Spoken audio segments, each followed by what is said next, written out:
Hola a todos, somos estudiantes de la Universidad Técnica de Machala, pertenecientes a la carrera de Administración de Empresas.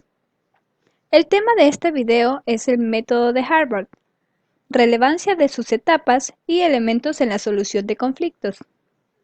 Se tiene como objetivo determinar qué es el método de Harvard como herramienta alternativa a la solución de conflictos y su correcta aplicación a través de este video tutorial para el adecuado uso en la solución de conflictos. ¿Qué es el método de Harvard?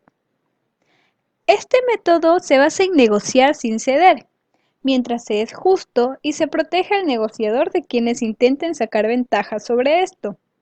Busca que en el acuerdo se beneficien las partes y que además queden satisfechas. Este método se basa en los intereses. Cuando la negociación se hace en base a intereses, lo importante es concentrarse en los intereses de cada una de las partes del conflicto. Es decir, conocer qué es lo que le motiva a la otra parte a estar en conflicto. Fisher y Uri definen que un proceso de negociación exitoso se lo debe medir en base a 3 indicadores: llegar a un acuerdo inteligente, ser eficiente y mejorar o al menos no dañar las relaciones entre las partes. Un acuerdo inteligente es el tomar en cuenta también los intereses de las otras personas y no solo los propios, para así resolver el problema de manera justa. La eficiencia es llegar al objetivo de la negociación beneficiando a ambos, a través del uso de todos los recursos posibles para llegar a una solución. Y el mejorar o no dañar las relaciones entre las partes es el no perjudicar a la otra persona por soluciones unilaterales o posiciones, para evitar sentimientos negativos como consecuencia de una mala solución. Etapas del método de Harvard. Este método consta de etapas que se encuentran basadas en principios esenciales para realizar una negociación de manera efectiva y se clasifican en 4. El primer principio es separar a las personas del problema. Lo esencial es tratar a las personas como seres humanos y al problema según sus características y méritos.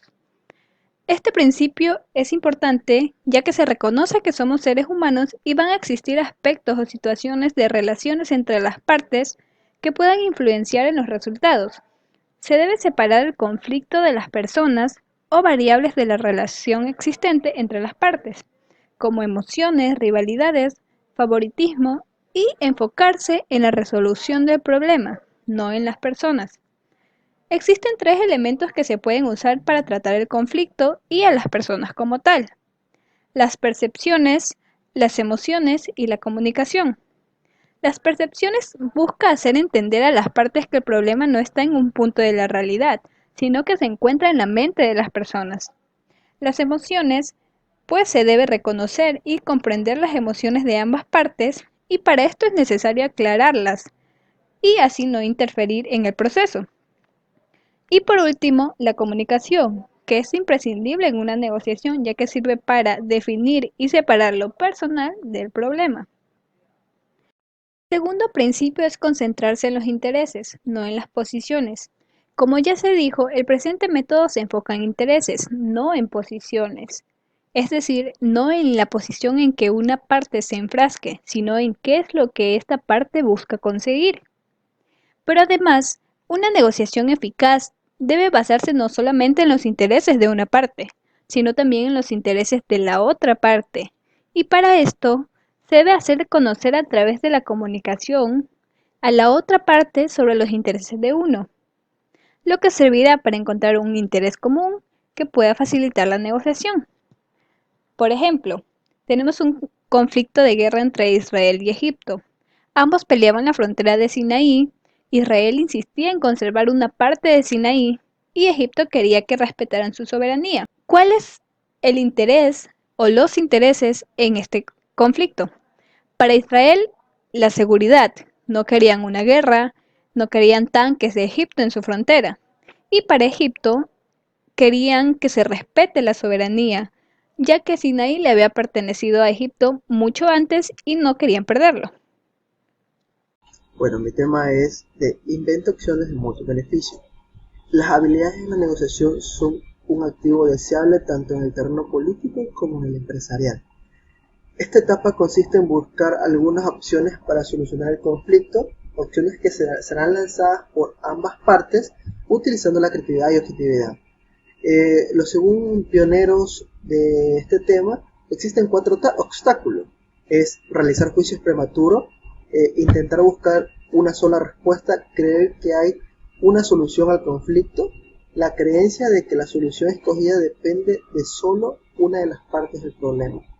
Estos serían los 4 obstáculos, es decir, que siempre va a haber que una parte dice que intenta buscar su beneficio, no el mutuo beneficio. El siguiente tema que abordaré es: insiste en criterios objetivos, es decir, usar criterios objetivos significa que deben ser legítimos y prácticos, aplicarse en ambas partes para que sirva de base para comparar opciones. Es necesario establecer razones para cada parte y entre ambos escoger cuáles son los más apropiados. También hablaremos sobre los elementos de Harvard, que en un principio decían que eran 4, pero con el pasar del tiempo se hicieron 7, que yo voy a hablar sobre las alternativas de Man, Am o But None. ¿Qué es lo que esto significa? Son siglas que en español significan mejor alternativa de un acuerdo negociado. El ejemplo que les voy a presentar a continuación es un ejemplo que vamos a continuar siendo con el mismo tema, que es accidente de tránsito, ya que es muy común un accidente de tránsito, ya sea por motocicletas, vehículos, de accidentes en bicicleta, en varias ocasiones. Bueno, aquí tenemos varias alternativas, que es irme del accidente, es una alternativa, pero no es muy buena.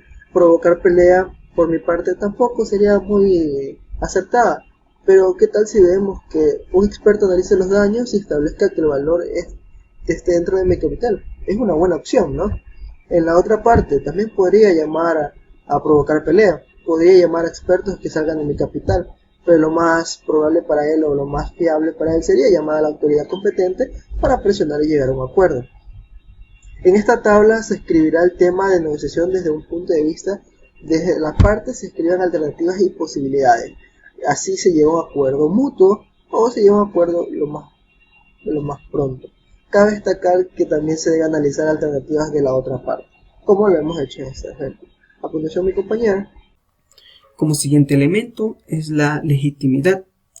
El arreglo que se escoja dentro de la negociación debe ser reconocido por ambas partes como solución del conflicto, como algo justo y como un arreglo real que mantenga a las dos partes satisfechas de la decisión tomada, y que la sensación de haber cumplido con los objetivos de la negociación y también adicionalmente gestionarse en un marco de legitimidad, como por ejemplo, 2 personas discuten sobre quién tiene la culpa del accidente de tránsito que se ocasionó y cuál de ellos tiene que pagar los debidos gastos, ya sea el taxista o el motociclista. Una vez que lleguen los policías y los agentes de tránsito, recolectan la información y deducen que la moto se pasó el semáforo por el cual ocasionó el choque. Una vez deducido lo que sucedió, el motociclista habla con el taxista para llegar a un acuerdo en la que se beneficien ambas partes. Propone pagar los gastos que se ocasionó y que no lo demande, siendo objeto con los criterios y considerándose un poco legítimo. En sí, buscar el punto esencial de acuerdo con la teoría de la negociación basada en los principios. Es así de crear conjuntamente una base sólida para la toma de decisiones lógica que agregue valor al proceso y garantice que las partes puedan ver la solución negociada como una solución legítima, que es lo más importante dentro de este elemento. Intereses y posiciones.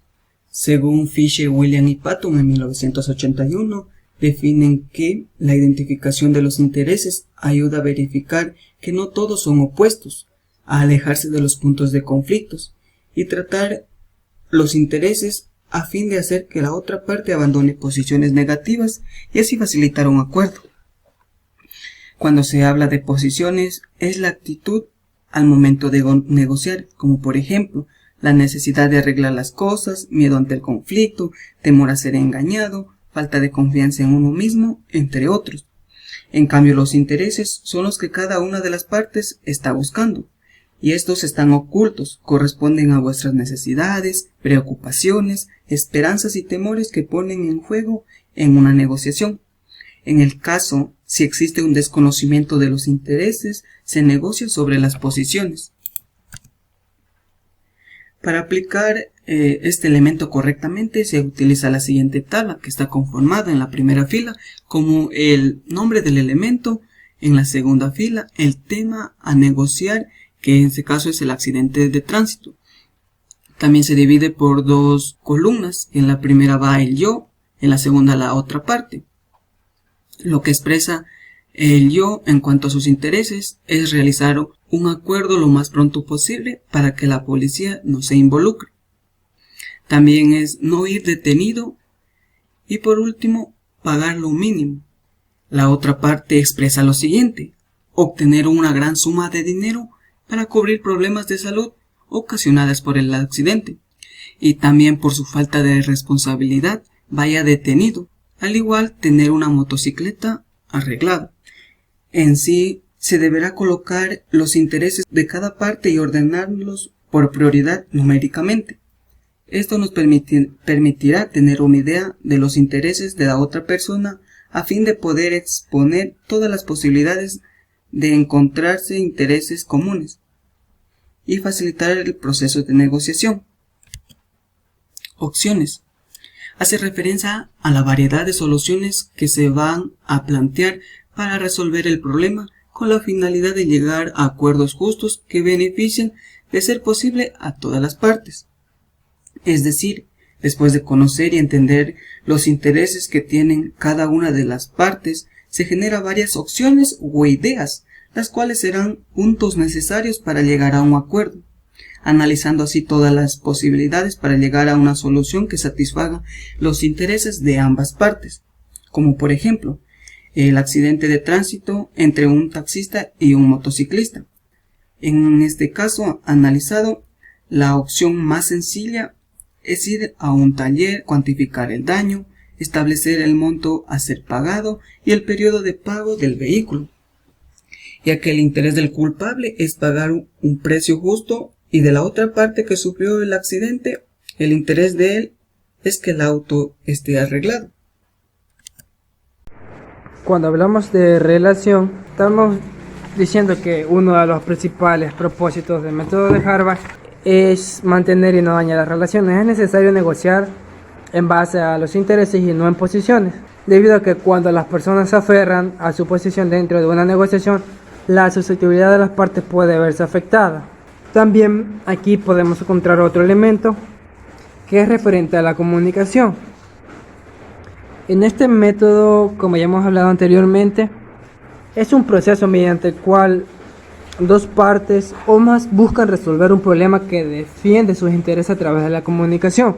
Por tanto, se puede ver que la comunicación es la herramienta esencial de un proceso para una negociación exitosa. También vemos que la comunicación tiene una influencia directa en la negociación, por lo que se debe escoger los mecanismos para comunicar, ya que es la manera de comunicarnos con la otra parte, teniendo en cuenta variables como culturales, de confianza, etc. También presentamos aquí una matriz de comunicación, en la cual vamos a plantear 3 preguntas que quiero decir, que puede entender la otra parte y cómo mejoro mi mensaje.